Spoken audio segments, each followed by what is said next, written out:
Hi foodies, welcome to Millet Magic episode number 1. In this episode, we are going to make finger millet idli, Ragi Idli. It's so soft and spongy and it's very healthy. Let's start making it. Take 1 cup of ragi or finger millet. Take 1 cup of idli rice and a teaspoon of fenugreek seeds. Fenugreek seeds are added to this batter to enhance the fermentation, to improve texture and impart an unique flavor to the idlis. Wash it thoroughly. Add 2 cups of water and soak it for at least 5 hours. Take half cup of urad dal. I am taking half cup of black urad dal that's been split. It's very healthy. You can also use normal white lentils. Wash this thoroughly and soak in a cup of water for at least 5 hours. After 5 hours soaking, let's start grinding it. First, let's grind soaked ragi and idli rice. I am using my ultra grind gold grinder to grind this and it does a very splendid job. I love this grinder. Make sure you grind it into a nice smooth batter. Look at this consistency. It's very smooth.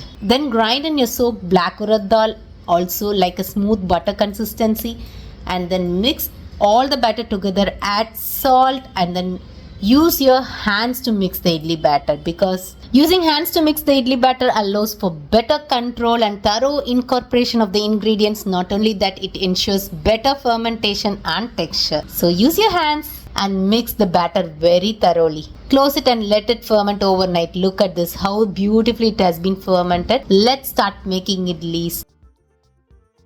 Just brush oil all over your idli plates and then pour the smooth batter into it. Steam it for just 10 minutes and your ragi idli will be ready. Piping hot. Ragi or finger millet is rich in calcium, fiber and iron, and it also aids in digestion, controls blood sugar and boosts energy level very naturally. So incorporate this finger millet into your diet and make millet magic work in your body as well. Meet another video. Until then, don't forget to subscribe to our channel. Bye.